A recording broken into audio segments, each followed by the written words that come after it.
Okay, this is the last one on Eros and the internet.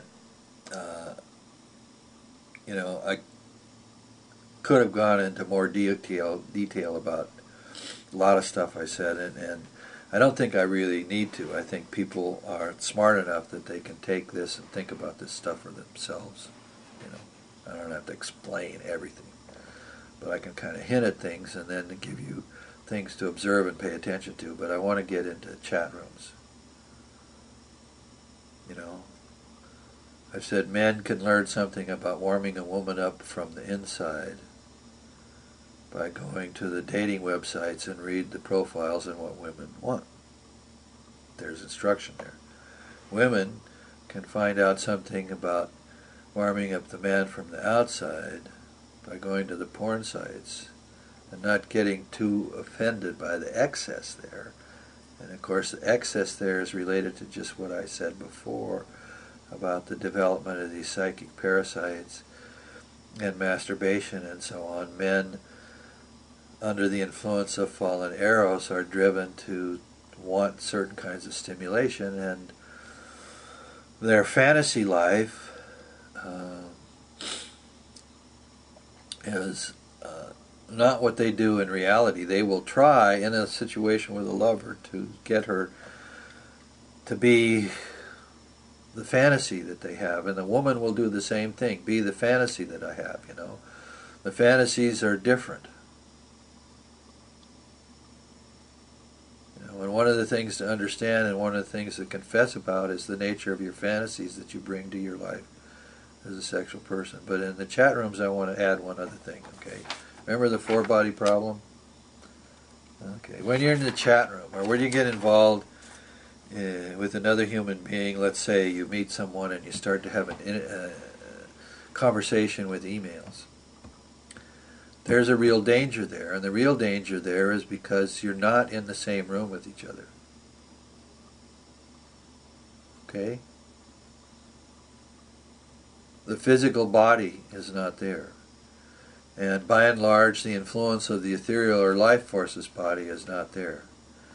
So when you're in the chat room, when you're typing back and forth this stuff, all you have basically is the ego and the astral body. Okay?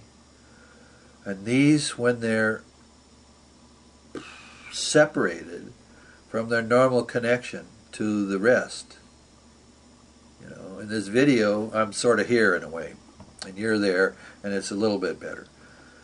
But even in this exchange, there's difficulties because of that fact. But when people are in chat rooms, and they get there through whatever means they get there, whether they've gone to a porn site or a romantic site or whatever, the totality of their human organization, which is able to love, is not present, only part of it.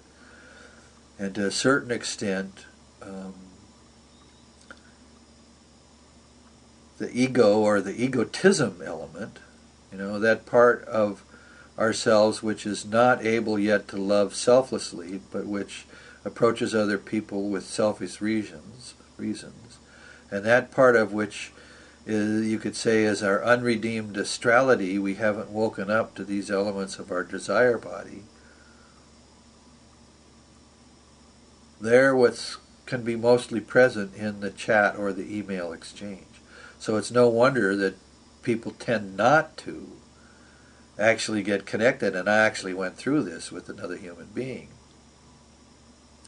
We got together physically to be married, and the whole thing lasted about a week.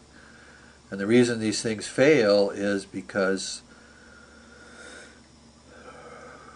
for example, when we're socially with another person, we're more inhibited, we're more awkward.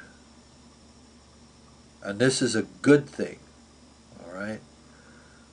But when we're chatting, we're less inhibited, we're less awkward, because the reality of the situation we're not faced with. And so we're kind of overbalanced in the extremes to which we can be, because we're egotistical and because we have unredeemed desires in our astral body. Desires of which we're asleep with and unconscious, and we don't understand them.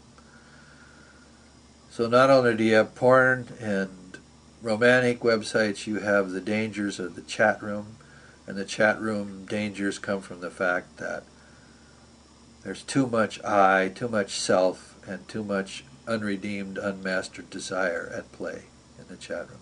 Just pointing out the dangers, folks, of the Eros and the internet.